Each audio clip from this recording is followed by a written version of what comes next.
Hey, hello everyone. Thank you so much for taking the time to join. I see it's a good turnout. For those of you whom I haven't met, my name is Ajay. You can call me AJ.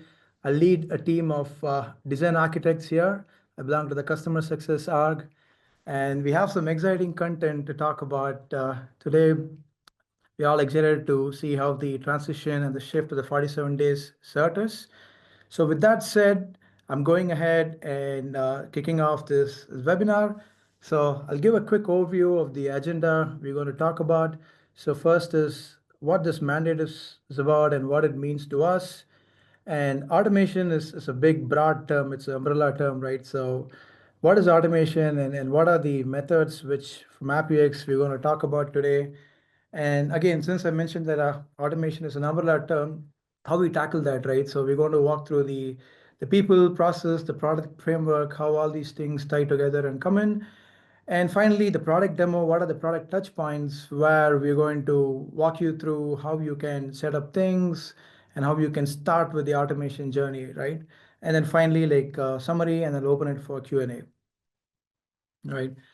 So if you see the move towards shorter-lived cert, it's not something new. It has been happening right from 2012. Right, from 2012, it was 5 years, and as gradually as it moved, currently where we stand at 398 days, right? And the current move, that is the move towards the 47 days, which is going to happen in 2029. How it started is just a brief history. Is in 2023 back, Google bought a proposal, and they're moving forward together initiative that the certificate, public certificate validity should be only for 90 days, right? And they bought this proposal before the CAB forum. So now what is the CAB forum? So the CAB forum is a industry standard consortium which consists of public CAs, all the browsers, and then the important stakeholders, right? And anything related to public TLS certificate, the governance and the models, it's all like governed by the CAB forum. And how they come across the changes, they go through multiple decisions, they go through multiple discussions, and then finally it all comes to a ballot, and then the changes are affected based on the ballot, right? So when Google bought the proposal for 90 days, it was moved, but things did not move forward. There was a lot of hesitancy around that. And last year, Apple came up with their 47 days move to cert, which was more focused and it had a good path towards that move, right? So that went through the discussions and finally it went through the ballot and it got approved, right? So that's where we stand now. So what Apple proposed got approved. So again, this change is not going to happen overnight. If you see the bottom right, the timelines, so where we stand, the validity still stays, that's at 398 days. And from March 15, 2026, that is any cert which is going to be issued after March 15th, 2026 by a public CA, the maximum validity period can only be 200 days, nothing beyond that, right? And then it gradually reduces. When it go to after March 15, 2027, it goes to 100 days. And finally, when we hit anything after March 15, 2029, it is going to be 47 days, right? So what happens if you issue a cert on March 14th, right? Till March 14th, you can still issue a certificate which is valid for 1 year, right? So that cert is still going to be valid. It's only going to be that any certificate which is going to be issued after March 15th, 2026 is where the 200 days and then 100 days subsequent validity comes into picture. So this change does not just affect the certificate validity. If you see there's something called the domain control validation, or we call it as DCV, that is also getting affected, right? So in short, what is DCV, right? So whenever you're requesting a certificate, your public CA, you have your domain name in your CN or in your SANS, right? So the CAs need to make sure that you control and you own the domain, right? So they have to revalidate those domains regularly to make sure that you still have control and validity over it. So how it's done is the one method is called the DNS way, where the DNS gives you a text record and asks you to place it on your public DNS, and then they do a check. If they get the same text record, they know that yes, you indeed own the domain, right? And the second is HTTP or HTTPS method, where they again give you a file where you place it on your web server, and they go ahead try to access that link. If they get that file, yes, you indeed own the domain. So if you see over here, the domain revalidation or the DCV reuse period also is coming down. And if you see when we hit 2029, it's going to come down to 10 days, right? Which means it's a very short period where you would have to revalidate your domain. So now coming to the impact, what is the impact? When we move 200 days, instead of renewing a certificate for once a year, we have to do it twice a year. And as we moved on, when we hit the 47 days validity period and the 10 days domain DCB period, is where the amount of renewals and the validations are going to keep increasing. It's almost 8x, 8 times a year, which we'd have to go ahead to it, right? With that said, is a manual process going to work or not? Definitely not. So that's where we are here to discuss how we can put the stepping stone towards automation and what are the things to consider and how we can take it forward. So now a big question. So why we have to move to a shorter TLS lifespan? Why not we keep at the 1 year period itself? Why did the CAP forum move towards, right? So one is the CAP forum felt that with the current validity period, it does not promote or drive automation. Things are still manual. And when things are still manual, there is a scope for a lot of errors, right? Due to which outages or security incidents can happen. So the move to shorter live is to drive automation. And the next bit is to address vulnerabilities in a quick way. So if the cert life cycles are reduced, automatically the vulnerabilities will get arrested once we move to the next certificate as we renew, right? And the biggest thing is the misuse window, right? If somebody has access to your key or if your key is lost, the window period with which they can use that key is almost a year over year. So we're not going to know what's going to happen and everything, right? So as we move on to the shorter period, even if a key is lost or it's misuse, the window is shorter. So you're mitigated from the risk as soon as you go ahead and renew your cert. And finally, coming to the domain validation, this is pretty important. This is to improve the overall posture to make sure that, yes, you indeed own the domain. It's not that once a year you validate, the remaining entire year you get ownership of the domain, right? That should be constant validation. Perfect. So now we come to the impact. With the current 1 year cert, right, there are a lot of like places where the manual process is still there, where right from submission of CSR or generation of CSR, taking it, submitting to the CA, getting that cert, and finally installing it onto the endpoint, right? So all these are the common touch points. If you see on the screen on the PPT, where like a certificate rotation or a life cycle comes into picture, right? And each of these require some point of automation to kind of get away from the current manual process, right? And what are the effects if we are going to go with that 8x or let's say even in twice or thrice or 4x away, right? Even if one of these touch points are going to be missed in a manual like method, that is going to be impact, right? So definitely, when we talk about installing certificates, we can do it via script-based approach. There can be a lot of scripts which are deployed and everything. But the question is, are those going to be scalable? And can we track those? Are all some questions which we definitely would have to consider when we move to the automated process, right? So all in all, manual process, what we see from AppViewX is that the manual process is definitely not a way forward. It's going to be operationally like a nightmare to start and going ahead and getting the certificates in place. So with that said, the focus of this webinar, what we're going to talk about, the focus is going to be only around public certs because the CAP forum, the guidelines dictate only around public certs. And this short-lived move, right, is only applicable to public certs. It does not apply to your private PKI. The private PKI is still under your control and it is governed still by the best practices like NIST or ISO, other standards which are out there, right? And so yeah. So coming to the common touch points, right? In an environment, where do we see the public certificates, as in which endpoints kind of host the most of these public certificates, right? So if you put it, this particular like picture represents, I would say, around 70 to 80% of accuracy, there's always scope that 20 to 30% there will be some endpoints which continue to use public certificates, right? But these are the major touch points where you can find public certificates on your endpoints. So first is the load balancers. So load balancer can be F5, RV, or it can be an AWS ELB or an Azure App Gateway or your Kubernetes Ingress Gateway, right? It can be anything. Right? This is typically your entry point to your environment. So this is where most of the public certs typically also reside on. The next touch point is around web servers. So typically web servers don't sit on the front end. They are always behind a load balancer or behind a firewall. But where the public certificate touch point comes onto a web server is there is sometimes two-way encryption set where like even the traffic which is sent from the load balancer towards your web server also needs to be encrypted. So in those cases, a lot of environments, they use the same certificate, the same public certificate on the web servers as well. So that means when you're replacing it, you have to consider replacing it not only on your load balancer, it also needs to go onto the web server at the same time. Right? The third is the firewall.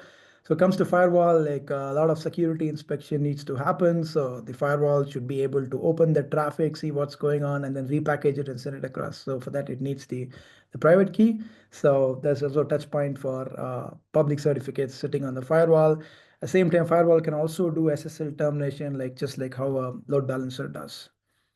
And then finally, the WAF. The WAF is again, it's a firewall, but it's more focused towards your HTTPS layer 7 traffic for your web apps and everything, right? And the final thing is the CDN, the content data network, where it's responsible for streaming your content, making sure that you're passed to the nearest location, caching and everything, right? So that also serves the public sets, right? So now when we talk about automation, again, automation is an umbrella term. It comprises a lot of steps, a lot of methods, everything. So from AppViewX, what we call it or we recommend is there are typically, if we talk on a very high level, there are two layers of automation if you want to achieve it. So one is the push-based, another one is what we call as the pull-based approach. So stepping into the push-based approach. So when we talk about push-based approach, AppViewX acts as the central controller or the brain for the entire operation of your certificate lifecycle management, right? If you see the bottom, like the first place where it starts is the request of the cert to all the kind of processes and everything involved to the delivery of the cert. Because if we take PKI, PKI is just not a technology, it's also a practice, right? It's a security practice. A lot of multiple processes and protocols are involved, right? It's just not like taking a cert, renewing it, and then placing it as an endpoint. It's not as simple as that. There are multiple different organizations have different layers of approvals. You have your ticketing system, your ITSM. You want to have it through Slack or email. So typically when we talk about the push base, you have an input method to which you can either call through Terraform using a Terraform provider, or you have an API through which you can call or use the standard web UI, right? And once it comes to AppViewX is where we can have the logics written around those renewals and push, where we can go fetch the certificate from the public CA. And at the same point, if we need to have a ticket created or have it tied with your business process, let's say ITSM, we can do that. Let's say also the approvals, which are notifications needs to go out, right? You don't want all the folks to constantly keep logging into AppViewX to check, right? They can check their Slack or check their Teams or email to kind of like see like, hey, do I need to approve this? Just click a button from there and move forward. And finally, the last thing is or call it the last mile delivery or placing the certificate on the endpoint, right? So this is where AppViewX also takes care of not only getting the cert and going ahead and confirming with your business process, but also placing the certificate on your endpoints as well as doing some checks to make sure that yes, we indeed place the certificate on the endpoint. So this is what we call as the push-based automation. So now let me go to the pros and cons, right? If you see the pros, yes, you get complete visibility into the issuance, expiry, and when the push happens, how it happens. You don't need to install an agent on the endpoint. it's done agentless method, and integrating with your business process, that is with your ITSM, your CMDB, it's going to be straightforward, simple over here. And coming to the cons is, yes, you would need to provide the privilege access to the endpoints, which the reason, since we are placing the private key and the certificates onto the endpoints, we need those privilege access. So seeing challenges convincing the security team or the infra team, because since these devices are owned by a different team, they don't come under the PKI team or the InfoSec team, right? So we'd have to go ahead, convince them, and also convince the security team to let them know, hey, AppViewX can have the access to those endpoints.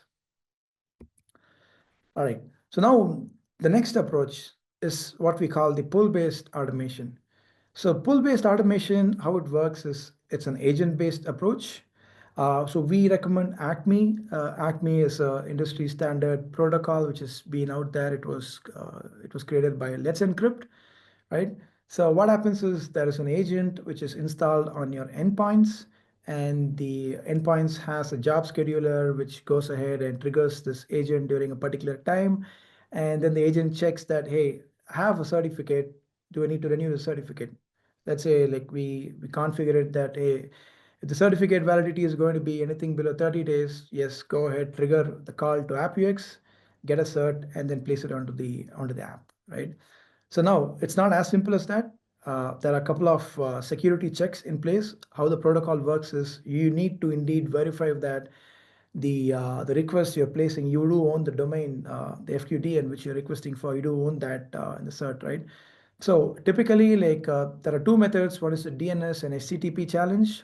So HTTP challenge is almost pretty much not used anymore because it involves using port 80, which is security risk, no security team accepts that. So DNS challenge is the way forward. Uh, so this is where the agent also needs to be integrated with your DNS system so it can place those particular requests, right? I'll walk you through the flow in the next slide. But giving a quick high-level overview on the pros and cons for you to make a decision, right?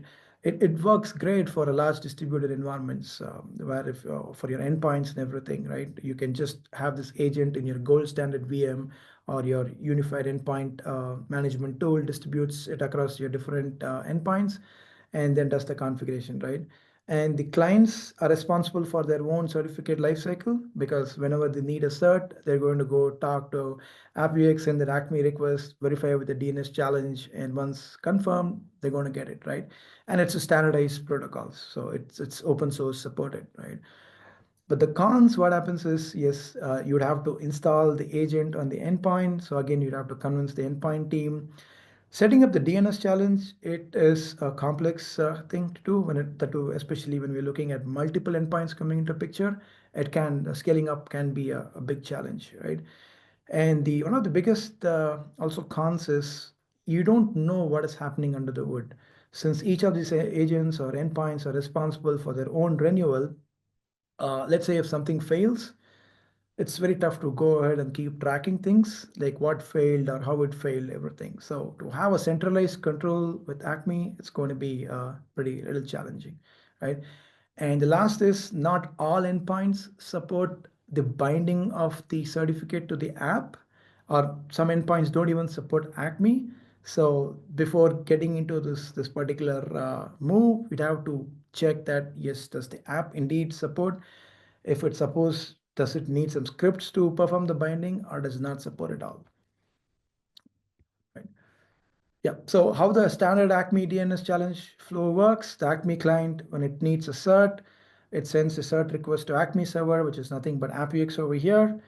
And then AppViewX is going to respond back saying like, hey, like go ahead, place this particular challenge token, right, on your DNS. And now the client needs to go talk to its DNS, place that token. So the client needs to have an authenticated way to talk to the DNS server and place that challenge token.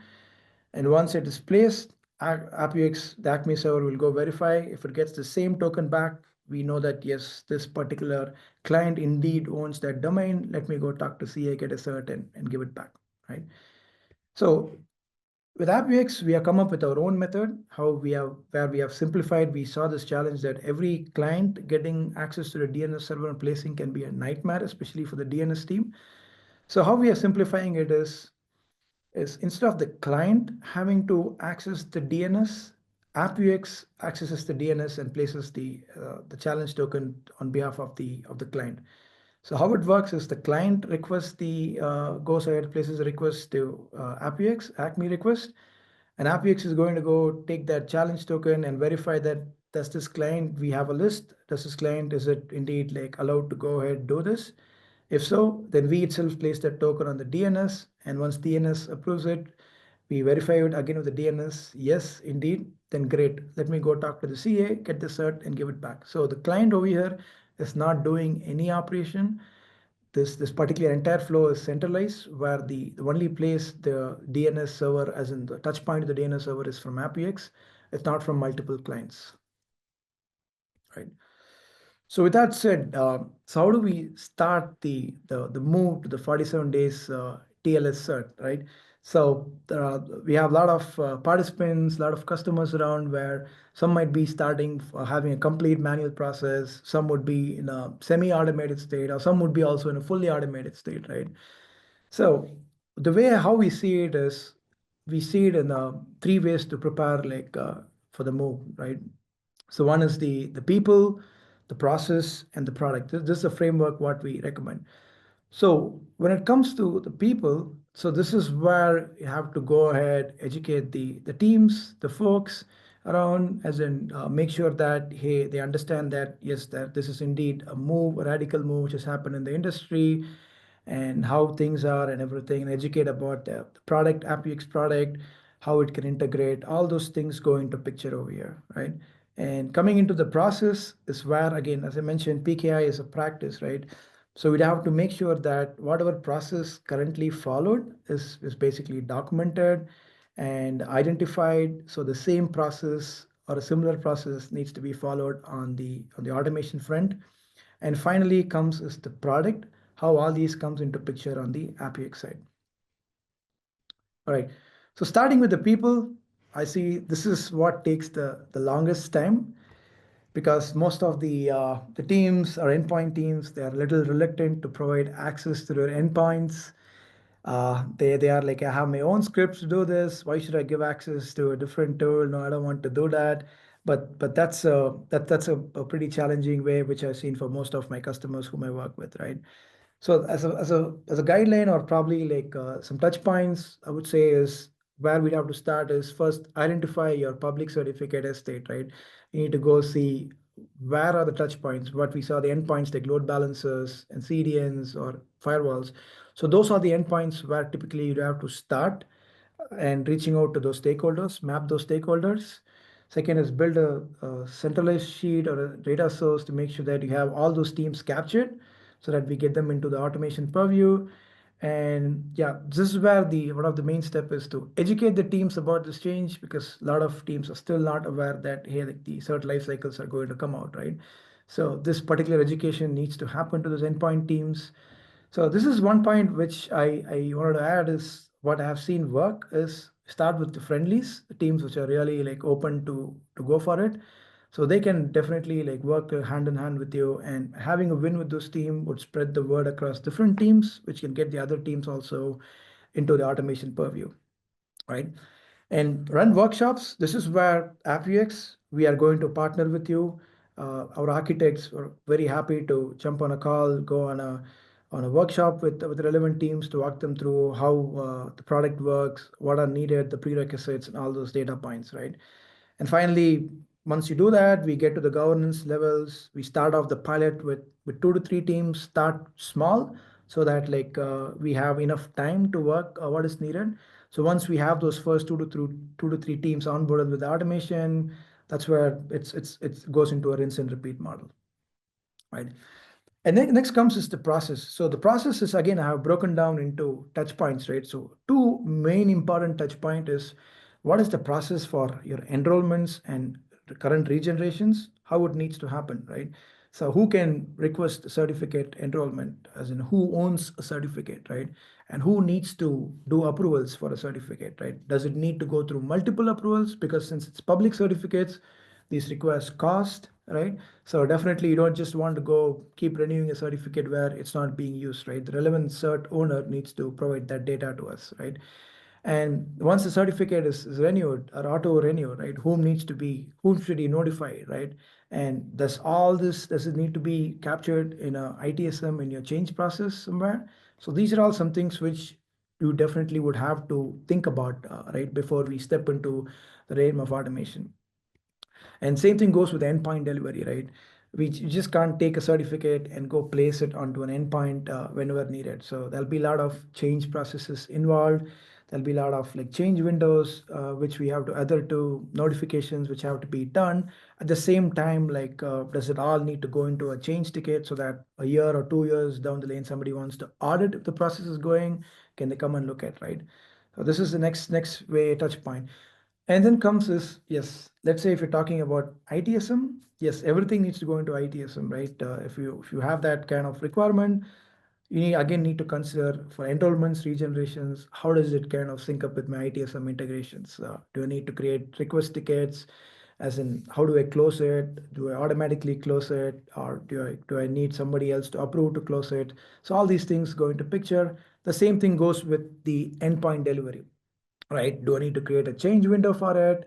Or should I automatically close a ticket? Again, all these things, AppViewX from AppViewX, it can be done. These are the possibilities, the common denominators, what we've seen with customers so far where we implemented the automation, right? So with that said, I want to go move into the product to show the touch points of the automation.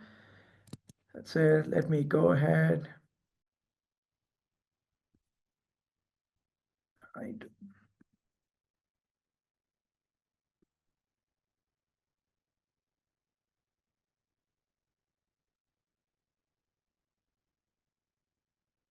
Right. Right. So when we come to the product touch points, the first thing, since we are talking only about public CA, the first thing we have to make sure is, hey, do we have the relevant certificate, your public certificate authorities configured? Yes. If so, like we got to make sure that this data is there and we are able to go ahead and establish a good communication with the particular CA, right?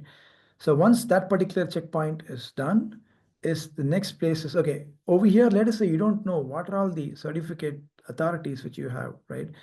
Uh, Typically, enterprises can have two, three, or some enterprises we also see have five public certificate authorities. So there's one touch point called the transparency log scan, where you can go ahead, just input your domain, your company's domain, and run a scan. We're going to go talk to the transparency as something called a CT log database and fetch all the list of public certificates which have been issued against that particular domain, right? So in that, you're going to go ahead, see the list of all the issuers who are there. So if I go take an example for CT log scan, uh,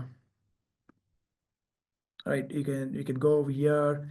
It kind of lists you all the particular discovered certificates over here and the different CAs, right?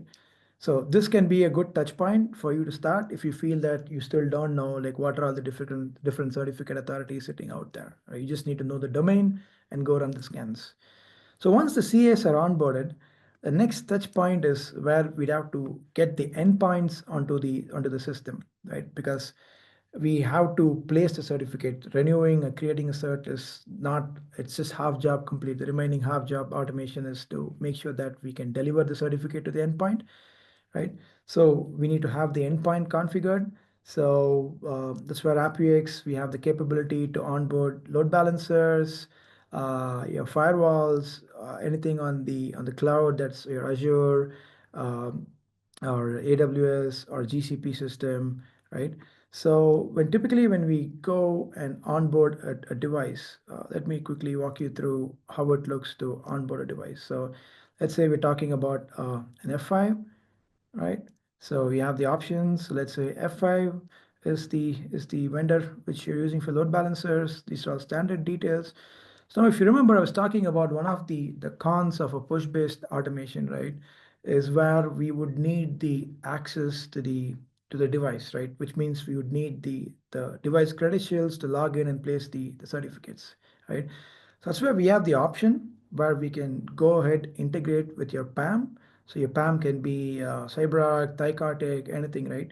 So by this way, the endpoint team, or in this case, let's say the F5 team owner, they can be rest assured that from AppViewX, we're not going to have any access to the credential, right? Whenever we need to access the device, we're going to go talk to the PAM system, get a session token, go talk to the device, do the operations, and that's it. Call it a day and come back, right? None of the credentials or anything are going to come out of the PAM system, right? And when we talk about the PAM, this is where we can integrate with these are the capabilities which are there. So this is a good touch point to talk to when you're talking to endpoint teams to because the first concern would always be I don't want to share access to my device, right? It's going to be only with me. So this is where there's a convincing point to let the team know that hey, like we're not going to ask for your credentials. You just go put it onto a vault or a PAM, and we're just going to go talk to the PAM and run the operations, right?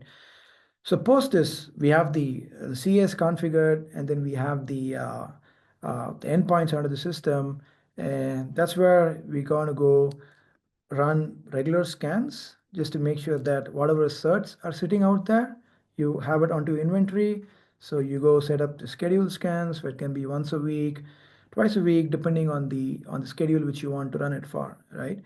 And go put it into inventory. Same thing goes with your device certificates, right? The ones where it's inside the device. So once the device are onboarded, let's say we're talking about a server over here. Let's say we want to run it for Apaches or IIS, we go do that, and there are some options to scan only those relevant directories which we can fine tune the scan, and we have options to add rules to make sure that you only see the wanted certificate and not the unwanted certificate, right? So once these two touch points are set, right? So that's where we have the certificate onto the inventory, right? So if we take an example of a cert, so this is how the view is going to look once we have the scans run from the CA and once we have your device integrated and where we also run the scans from the device, right? So this is going to give you a complete top to bottom visibility on, hey, like what do I have? That is the certificate and where and who issued the certificate is this is going to give you the certificate authority details and where does this particular cert reside on which are the endpoints, right? So it's going to give you all the list of endpoints where I found the certificate from, and you see that different color codings, so which is also going to give, hey, like red means I found the certificate like last week but right now I don't find this certificate, right, because it has been removed or something like that. And amber is again like it's we are we found the certificate but this is going to expire soon. And green is I'm in a good state. So white is a I don't know, as in what happened. Basically, I'm not able to find this is something which was added manually, right?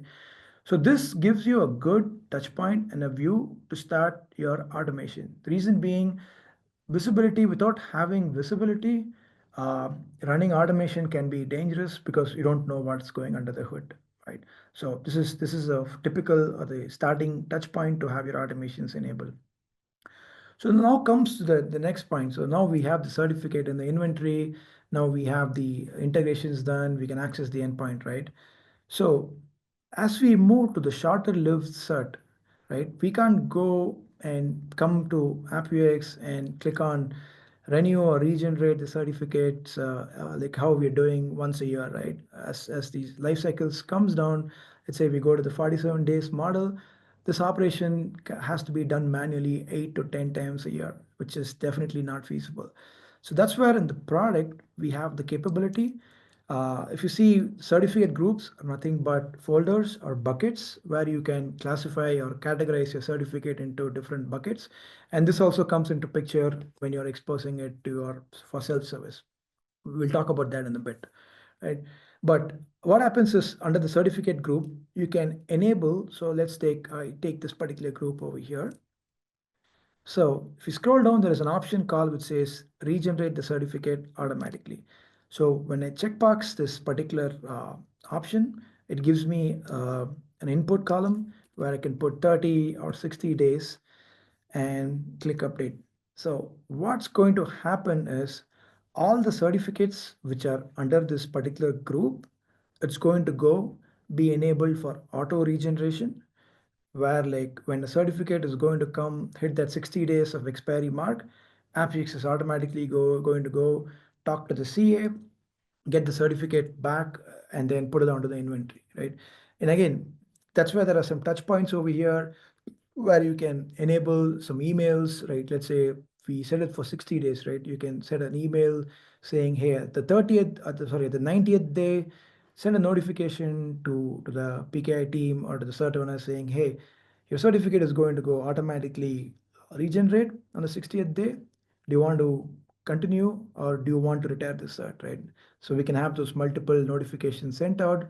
But on the 60th day, bang, yeah, AppViewX is going to go talk to the CA, get the certs, put it onto the inventory, and we can also go ahead and notify the PKI team or the admin team to let them know that, hey, your certificate is ready now. Come to this link, go download the certificate, right? So that's one of the touch points. Now comes what happens is there are certificates inside the group where you don't want that cert to be auto regenerated. So let's say it's a wildcard certificate. Again, wildcard certificates are a big no, but there are specific use cases where it is used for, right?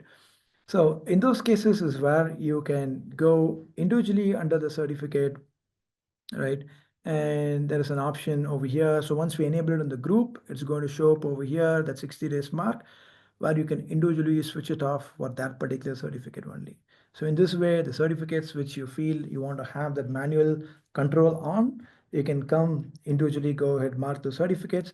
Or let's say if you have a list, we can go ahead do it in a bulk fashion in the backend as well, right? So this, by this, what it makes is the manual touch points are reduced. So the certificates can be automatically regenerated, right? So now comes the next part. Yes, now we got the certificate automatically regenerated. It is there into the inventory. What next, right? So that's where the next touch point comes into picture is we can see the options over here. We can push the certificate from AppViewX itself.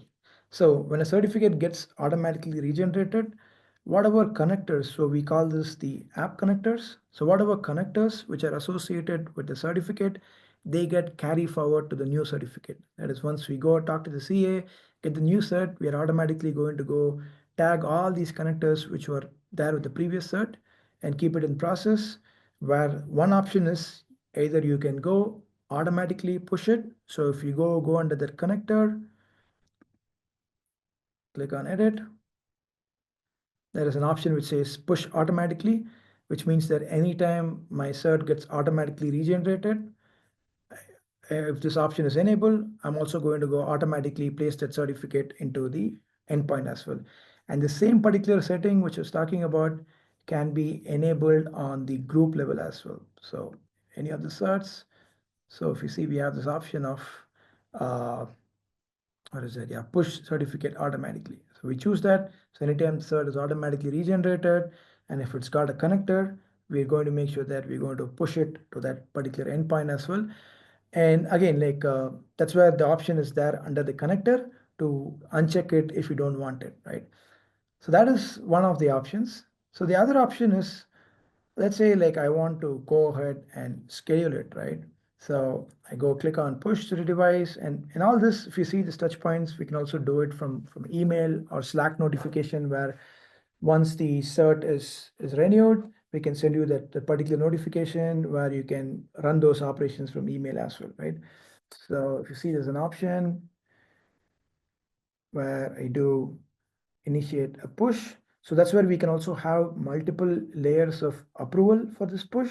So since me being an admin, I get the option to approve. But let's say if it is done by a first level admin, once initiate the push, he won't be seeing this option. So probably it will go to the second layer admin or to the PK admin. So this is where, if you see, it gives the option to, hey, do you want to go ahead, place the cert now?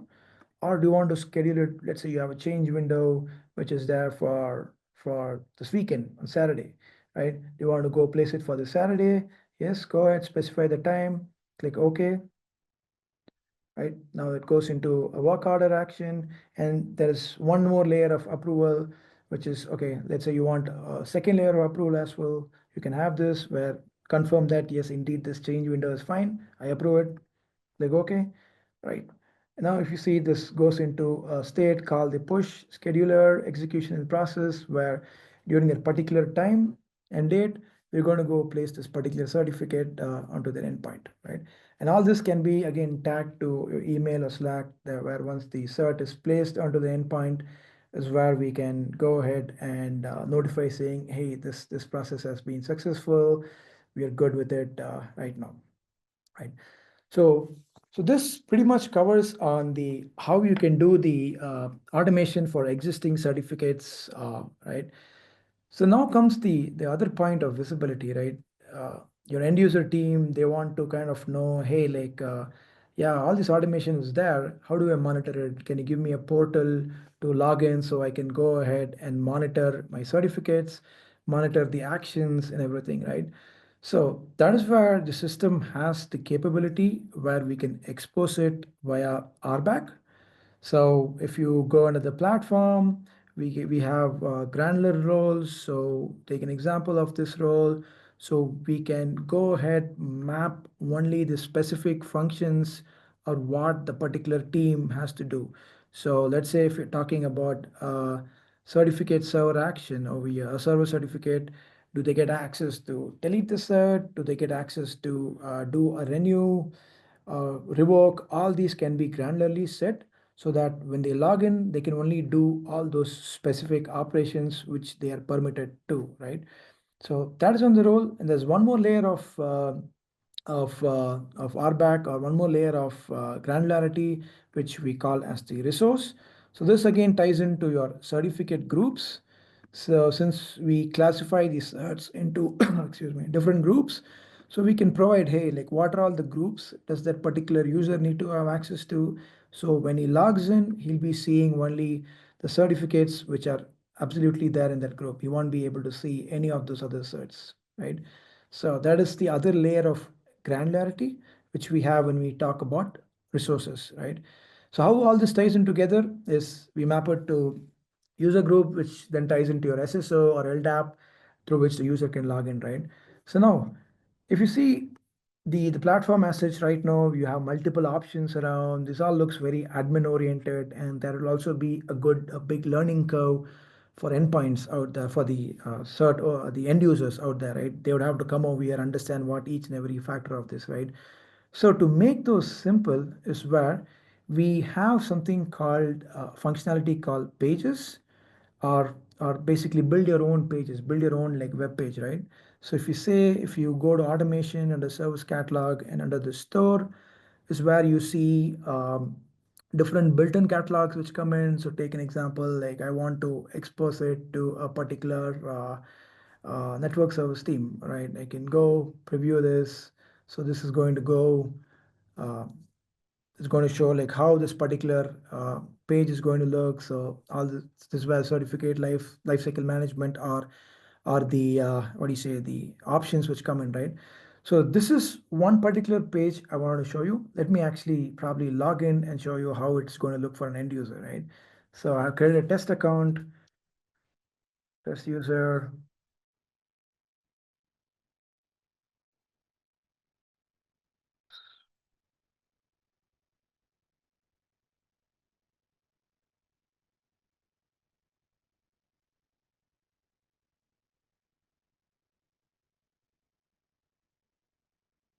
So if you see, it directly takes you into your own view where it gives you a very simplified view, because the end user is not concerned about like all the other fine tuning options, right? All he needs is a very quick view of what is out there and what are the tasks, right? So for example, he goes, he sees these are all the certs which are coming for renewals, and how many certs do I have auto push enabled? We can check those, and how many certificates you have to push ready, right? Where now I can go choose those and do an execution of install of the cert onto the endpoint, right?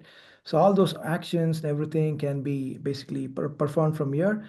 And all this particular, the page which I was showing you, this is all like customizable. You can build it how you want. You can have your own branding done for it. And also coming to the point of enrolling a new cert, you can provide this option where they click, it's going to directly take them to the enrollment page.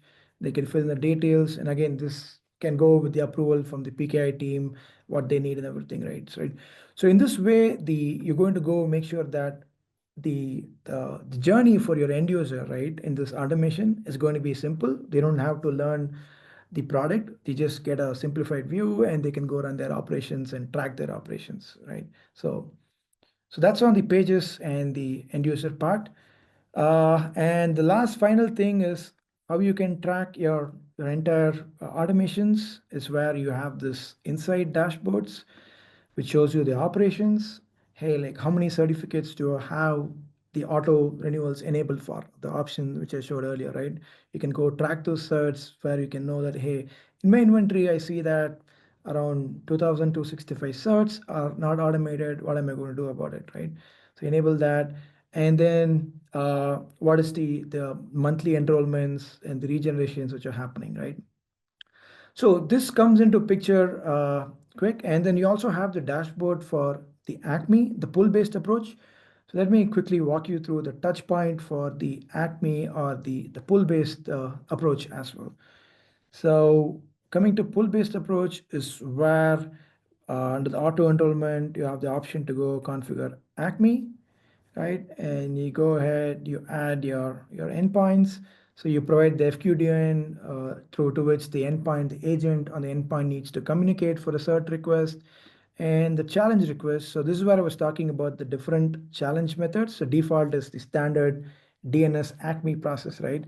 But you wanted to have it via a centralized way, the one where I mentioned where AppViewX takes care of talking to the DNS to place your DNS request instead of the agents having to do that, right? So you can go configure your DNS over here. So we do that. And there's one more option, which is the enterprise secure Acme. This works for your private certificates. I'm not going into this because since we're talking about public certs, probably there was a different webinar done for this. Please go check that if you're interested around this, right? And this is where we can make sure that these are the allowed domain names which can be issued, what CA I need to issue the cert from, and what are the fine tuning options which I need to go ahead and enable for Acme to work, right? So once this configuration is done, you're going to get a particular URL over here.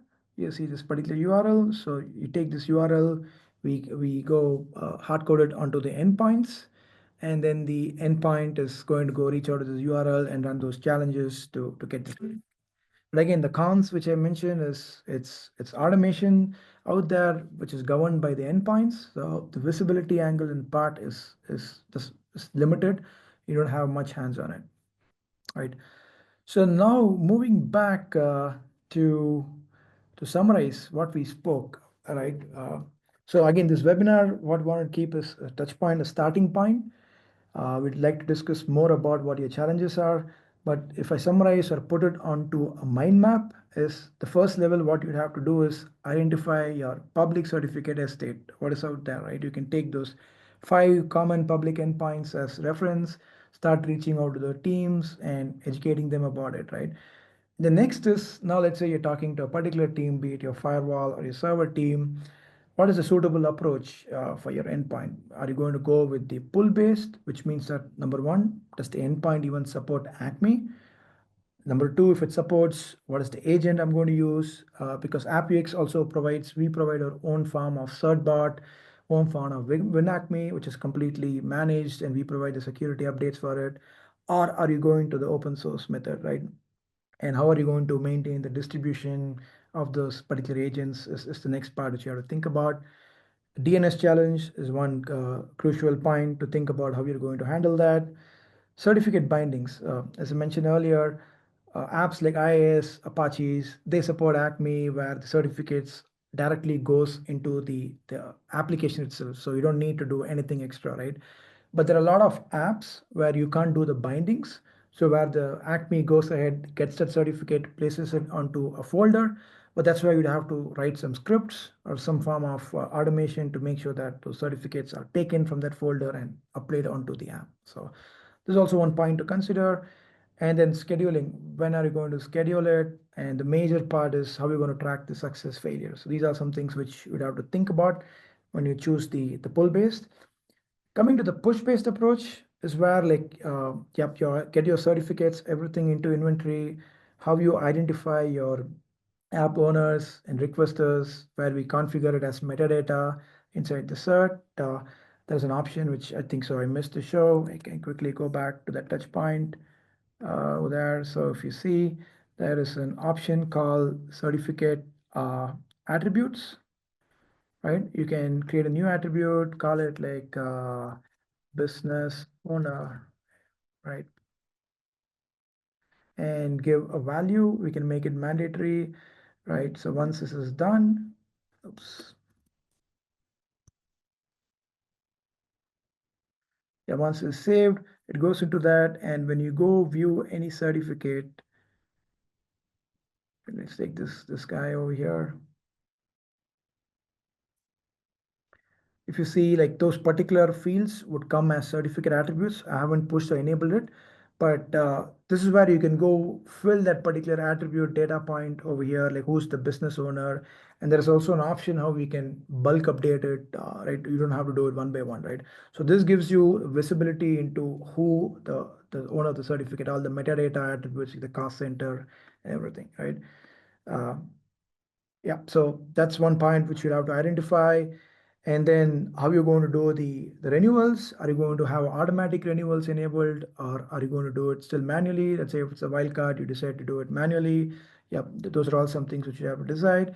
And the main point is, do you need the integration with your ITSM? That is, just a ticket needs to be created or closed, everything, right? So all these touch points, and one of the main check on the delivery also is, okay, the post-delivery checks, because every endpoint team might be having their own form of doing a verification after a cert is placed, right? So how do we incorporate those processes? Does AppViewX, does it have to trigger a script or call some other tool to go run the post checks? Yes, those all needs to be planned. And the success failure dashboards is something which is there in AppViewX, which you can utilize. And again, coming to the main point is how you're going to do it. This AppView is going to completely run the automation, or are you also going to have Ansible, Terraform, all coming into picture, right? So with that said, I know this 60 minutes is definitely not enough to go talk about automation. I wanted to make sure that this is a stepping stone to kind of understand what we need to plan and what are all the touch points which are there in the system, right? So over here, AppUX is a partner in this journey for you. And I would say each one of you, please reach out to your CSM. Every account has a dedicated CSM. Please reach out to the CSM. We are very happy to schedule a detailed workshop, be it a 4 hours or a day's workshop, to sit down, understand your people, process, the product part of things, and then we can come up with a sample plan like what I have over here. We'll go ahead, we will create a sample test plan on what all the milestones which you would have to achieve, and how we can go ahead, split it in phases, and things going forward, right? Right. So with that said, I would like to open the forum for questions. Please feel free to go ahead and ask any questions.